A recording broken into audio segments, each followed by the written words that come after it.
Para poder tener una comprensión adecuada de las arritmias cardíacas, hay que conocer la anatomía del sistema de conducción del corazón, ya que de este depende el tipo de arritmia que se presenta y nos da una pauta para poder estudiarla, diagnosticarla y tratarla. El sistema de conducción del corazón se inicia desde el nodo sinusal, que se encuentra en la parte superior de la aurícula derecha junto a la desembocadura de la vena cava superior. Este es el marcapaso natural del corazón. El nodo sinusal se comunica a través de diversas fibras del tejido auricular hasta el nodo auriculoventricular, que se encuentra en el istmo tricuspidio por arriba del esqueleto fibroso que separa las aurículas de los ventrículos. Posteriormente, llega la conducción a los ventrículos a través del septum, formado por una fibra denominada el haz de His que se bifurca en una rama derecha hacia el ventrículo derecho y otra rama hacia el ventrículo izquierdo. Esta a su vez se divide en un fascículo anterior y otro posterior. El final del sistema de conducción del corazón se encuentran las fibras de Purkinje. En cada segmento del sistema de conducción pueden ocurrir alteraciones que se van a manifestar con alteraciones del ritmo o de la frecuencia cardíaca, algunas de ellas con repercusiones clínicas importantes y otras como variantes normales. Recordemos los términos fisiológicos de las propiedades del sistema de conducción para una mejor comprensión. El cronotropismo es la propiedad de los marcapasos naturales del sistema de conducción para aumentar o disminuir la velocidad del estímulo. El automatismo es la propiedad de algunas fibras miocárdicas para excitarse de una forma automática. El dromotropismo es la capacidad de transmitir potenciales de acción a través de las fibras del sistema de conducción del corazón.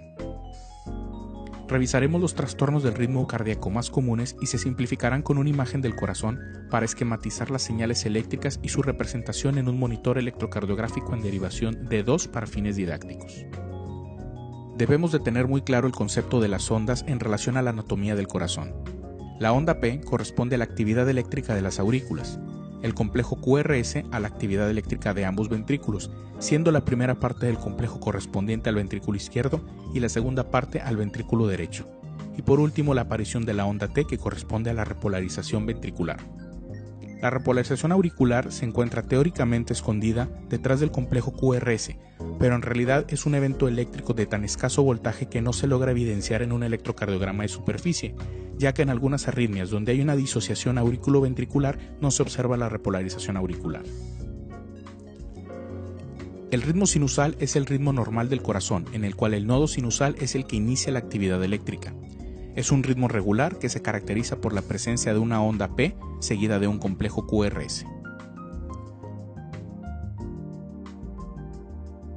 La bradicardia sinusal es un ritmo debido a la disminución del cronotropismo del nodo sinusal que se caracteriza por ser un ritmo regular con una onda P seguida de un complejo QRS a frecuencias cardíacas menores de 60 latidos por minuto. La taquicardia sinusal es una taquiarritmia de frecuencia cardíaca mayor a 100 latidos por minuto, que puede llegar a alcanzar en algunos casos hasta 170 latidos por minuto, y es debido a un aumento del cronotropismo del nodo sinusal, el cual se caracteriza por ser un ritmo regular con una onda P seguida de un complejo QRS. La extrasístole supraventricular es un complejo prematuro originado por arriba de los ventrículos debido a un aumento del automatismo. Se caracteriza por ser un evento que sucede antes de tiempo de cuando se esperaba un latido seguido por una pausa compensatoria para posteriormente dar el siguiente estímulo eléctrico. Este puede originarse desde el nodo sinusal, el cual se va a presentar con una onda P, o puede ser también un foco ectópico auricular en donde puede estar ausente la onda P, pero en ambos casos el complejo QRS es angosto. La pausa sinusal es un evento caracterizado por la ausencia súbita de todo el complejo PQRS, provocando una pausa entre el estímulo previo y el siguiente. Esta no es una pausa compensatoria, ya que la distancia entre ambos eventos eléctricos corresponde al mismo tiempo que si hubiera 3 estímulos. La arritmia sinusal, también llamada arritmia fisiológica o arritmia respiratoria, se caracteriza por originarse en el nodo sinusal con presencia de onda P seguida en cada QRS, siendo de manera irregular el tiempo entre cada estímulo y generalmente relacionado al ciclo respiratorio, siendo esta una variante normal en la gran mayoría de los casos. El flóter auricular es una arritmia supraventricular con disociación auriculoventricular que se caracteriza por la presencia de un macrocortocircuito a nivel de las aurículas, generalmente a una velocidad de 300 latidos por minuto, el cual puede ser de 2, 3 o 4 ciclos. La estimulación eléctrica conduce hacia los ventrículos de una manera en que dé 1, 2 o 3 vueltas el macrocortocircuito, por lo tanto las frecuencias cardíacas serán de 150, 100 o 75 respectivamente. Generalmente se presenta como un ritmo regular, pero hay casos en que la conducción auriculoventricular es variable. Las ondas auriculares son llamadas ondas F o en dientes de sierra. Las derivaciones que permiten la mejor visualización de este tipo de arritmias son aquellas que exploran la cara inferior, como lo son D2, D3 a VF, aunque no siempre se limitan solo a estas. La fibrilación auricular es la arritmia más habitual supraventricular que existe. Es una disociación auriculoventricular que se caracteriza por la presencia de despolarizaciones simultáneas de múltiples focos auriculares, los cuales de manera aleatoria conducen hacia los ventrículos presentando una frecuencia cardíaca totalmente irregular sin poder predecir cuándo ocurrirá el siguiente evento de estimulación ventricular.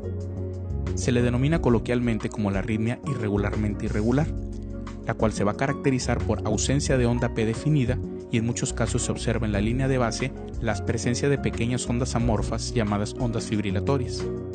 La frecuencia cardíaca va a depender del número de estímulos auriculares que puedan conducir hacia el ventrículo, por lo cual estamos obligados a describirlo en relación a su frecuencia cardíaca. Cuando la frecuencia ventricular es menor de 60 latidos por minuto se denomina una fibrilación auricular de respuesta ventricular lenta. Cuando su frecuencia cardíaca está entre 60 y 100 latidos por minuto se denomina fibrilación auricular de respuesta ventricular moderada. Y cuando es mayor de 100 latidos por minuto se denomina fibrilación auricular de respuesta ventricular rápida. Es una taquiarritmia con presentación de frecuencia cardíaca generalmente mayor a 140 latidos por minuto que se caracteriza por un estímulo originado dentro del nodo auriculoventricular. En el electrocardiograma podemos ver una ausencia de onda P o presencias de ondas P retrógradas inmediatas al QRS. El complejo QRS es generalmente angosto, pero en ocasiones se puede presentar con un bloqueo de rama, denominándose taquicardia de complejos anchos. El mecanismo de esta arritmia es generalmente debido a una reentrada por un cortocircuito de las fibras lentas y rápidas dentro del nodo auriculoventricular, y en ocasiones es debido a un cortocircuito por la presencia de una vía anómala ligada a síndromes de preexcitación como el Wolff-Parkinson-White y el Long-Gannon-Levin. El bloqueo auriculoventricular de primer grado es un trastorno caracterizado por una disminución en el dromotropismo de la conducción del nodo auriculoventricular hacia el haz de His. Con ello presenta una onda P normal, pero con un intervalo PR prolongado y fijo en cada uno de los estímulos eléctricos. La frecuencia cardíaca es regular. El bloqueo auriculoventricular de segundo grado, tipo Movitz 1 o fenómeno de Wenckebach, es un trastorno caracterizado por una disminución gradual de la conducción del nodo auriculoventricular hacia el haz de His. Presenta un intervalo PR que se prolonga a cada estímulo hasta presentar una onda P que no conduce al ventrículo, llamada una P bloqueada. Este fenómeno se presenta habitualmente de manera cíclica y la frecuencia cardíaca es irregular, ya que cada estímulo se realiza con un mayor retraso hasta presentar la pausa secundaria a la onda P bloqueada.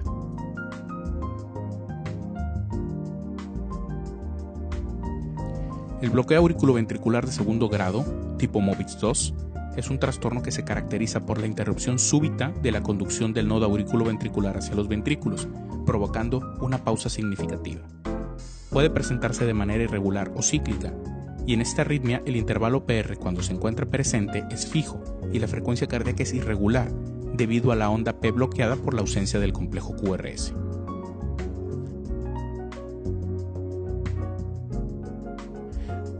El bloqueo auriculoventricular de tercer grado, o llamado también bloqueo auriculoventricular completo, es un trastorno severo de la conducción auriculoventricular con una disociación completa de la actividad eléctrica de las aurículas y ventrículos. La frecuencia auricular tiende a ser regular, pero ningún estímulo originado en el nodo sinusal es transmitido a los ventrículos. La frecuencia ventricular es regular y bradicárdica, ya que es coordinada por el nodo auriculoventricular o en ocasiones por un foco infragiciano.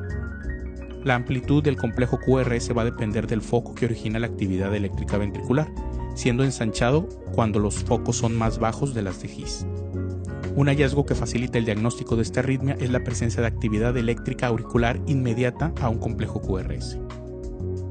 El ritmo nodal es un ritmo caracterizado por una ausencia total de actividad eléctrica auricular. El marcapasos que dirige la actividad ventricular es originada en el nodo auriculoventricular, por lo cual presenta un QRS angosto y es de frecuencia cardíaca regular. Generalmente se presenta como una bradicardia por la velocidad de conducción lenta del nodo auriculoventricular, pero en ocasiones tiende a ser normal o inclusive taquicárdica, que se denomina ritmo nodal acelerado. El ritmo idioventricular se caracteriza por la ausencia total de actividad eléctrica auricular, y el marcapasos que dirige la actividad ventricular se origina por debajo del nodo auriculoventricular, por lo cual presenta un QRS ensanchado y su frecuencia cardíaca tiende a ser regular. Generalmente se presenta como una bradicardia. La extrasístole ventricular es un complejo prematuro originado en alguno de los ventrículos debido a un aumento del automatismo. Se caracteriza por ser un evento que sucede antes de tiempo del esperado de un latido, seguido por una pausa compensatoria para continuar con el ritmo normal. El QRS es ensanchado por ser originado dentro de los ventrículos y la dirección de la onda T es contraria al complejo prematuro. La morfología del QRS va a depender de la situación anatómica del foco, ya que este puede presentar imagen de bloqueo de rama derecha o de rama izquierda. Pueden presentarse de manera aislada o en grupos en relación de 1 a 1, 2 a 1, 3 a 1, denominándose a sí mismo bigeminismo, trigeminismo, cuadrigeminismo, y cuando son más de 4 complejos prematuros se denomina una taquicardia ventricular no sostenida. El bloqueo de rama derecha es un trastorno de la conducción interventricular provocado por la ausencia de la conducción eléctrica de la rama derecha, por lo cual tiene que ser estimulado el ventrículo derecho desde la rama izquierda, y esto provoca una alteración que se caracteriza por ensanchamiento del QRS a expensas de la segunda mitad del QRS, que corresponde al estímulo del ventrículo derecho. En la derivación de 2 podemos observar un ensanchamiento del QRS con una onda S profunda y amplia, y en V1 se presenta con una imagen de R'.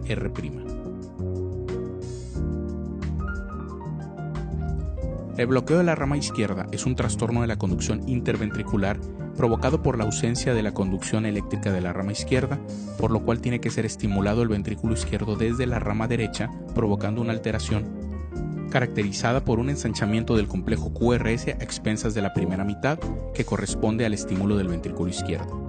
En la derivación D2 podemos observar un ensanchamiento del QRS con una onda R ancha y empastada, y en V1 se presenta como una imagen de una S profunda.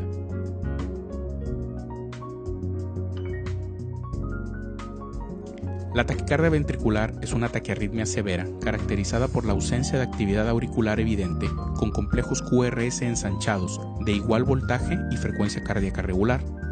Esta arritmia es originada por un foco ectópico con aumento del automatismo a nivel de alguno de los ventrículos. La taquicardia ventricular helicoidal, llamada también taquicardia ventricular polimórfica o de puntas torcidas, es una taquiarritmia severa caracterizada por la ausencia de actividad auricular evidente, con complejos QRS ensanchados de voltaje y frecuencia variable, mostrando una imagen semejante a un foco ectópico que gira alrededor de los ventrículos. La fibrilación ventricular es una taquiarritmia con una actividad eléctrica severa y letal que se caracteriza por una serie de eventos eléctricos caóticos que no permite la definición de alguna onda en particular, con voltajes y frecuencias totalmente irregulares y aberrantes. Es debido a una múltiple estimulación de diversos focos ectópicos de las fibras de Purkinje a velocidades mayores a 300 latidos por minuto. La asistolia es una arritmia verdadera por presentar ausencia de todo ritmo y actividad eléctrica, que se caracteriza por una línea isoeléctrica sin variaciones. Las arritmias que hemos revisado son las arritmias más habituales que se van a presentar en un contexto clínico, y el estudio de las arritmias en un monitor o un simulador de arritmias no sustituye a la evaluación y el aprendizaje de un electrocardiograma de superficie de un paciente.